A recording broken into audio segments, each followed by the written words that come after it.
movements is particularistic, so it's not universal in its claim.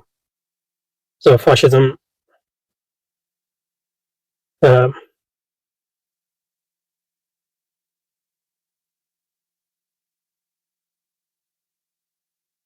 other forms of nationalism is particularistic in the sense that its claims are not universal.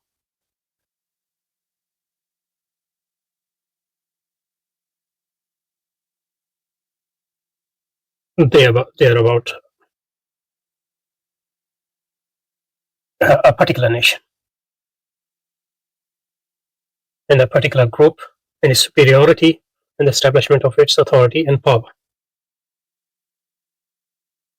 And maybe, some nationalistic movements can spin their particularism through claiming that they are representative of humanity. So in the end, it is for the sake of humans, all humans, that they are trying to establish whatever. But that is a secondary matter.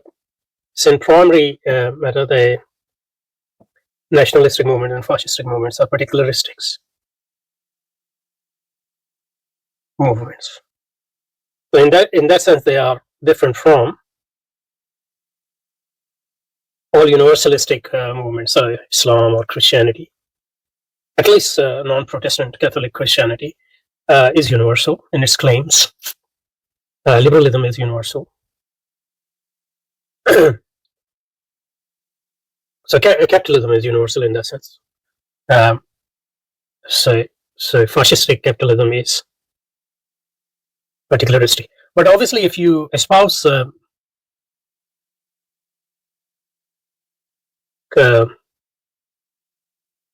it's capitalism, but it's particularistic capitalism. So in that sense, fascism puts limit on capitalism in the sense that the priority is not for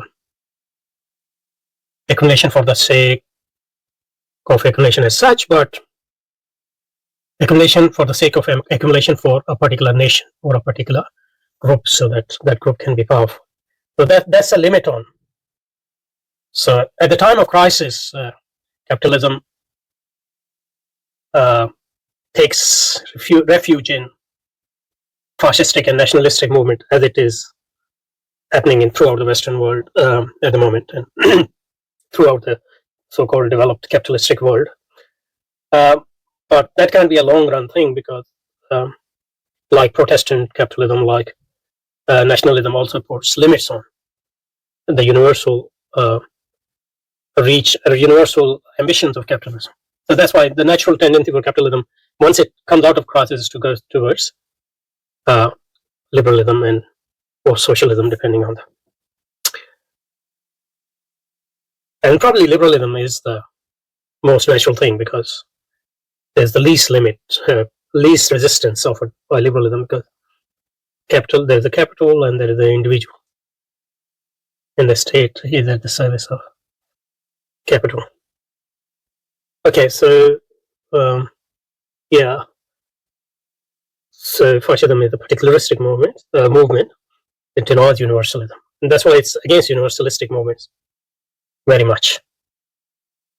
So it's against Islam and Christianity because Islam and Christianity want absolute loyalty to God only, whatever their conception of God is. But the absolute loyalty in Islam and Christianity is to God only. And second, socialism, it's against socialism because, so for them, is that's why nationalists are always against Christianity. Or against Islam or Christianity. So Najib and Altaf Hussain, and these are when Pashtun movement was strong, Bacha Khan and Wali, these are all enemies of Islam. Some they think Islam as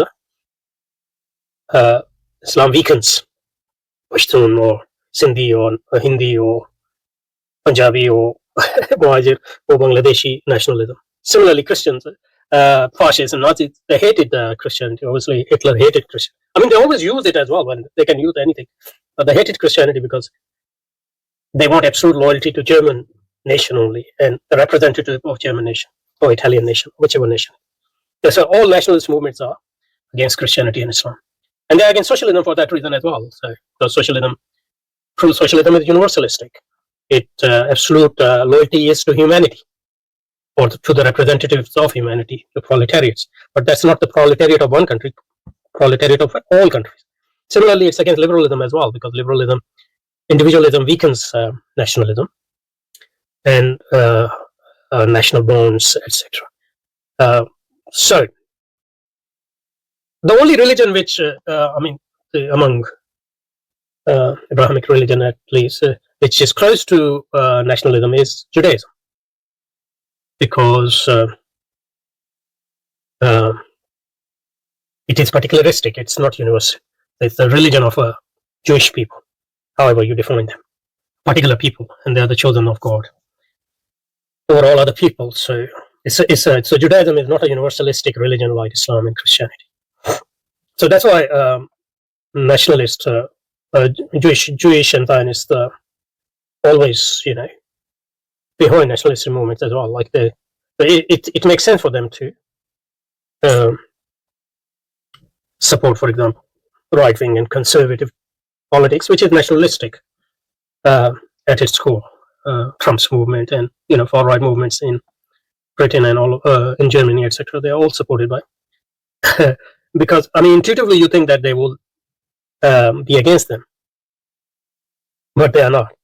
And even Nazis, even they hated Jews, they also had a great. Hitler was very much impressed by Jews, and in turn, Nazis were actually also very impressed by Jews. So they adopted others' strategies, as you can see what is happening now in Palestine, Lebanon, and all over the place. Similarly, Protestantism, which Protestantism, which became the fountainhead of nationalism all over Europe and destroyed Christian universalism, to the extent that even Catholic Christianity became nationalistic, or at least succumbed to the pressures to a certain extent. And it's no coincidence that Protestantism is known as Judaization of Christianity. And in many aspects, for example, one aspect is the love of the world, this worldliness, which comes from Judaism, because Islam and Christianity are otherworldly religion. They call people to subsume this worldly ambitions to otherworldly ambitions. So Protestantism got that from Judaism. And the second thing is particularism. Protestant movements were all nationalistic movements. So Luther was closely connected to German nationalism and German nationalism's ambitions again, universalistic Catholic Church, for example.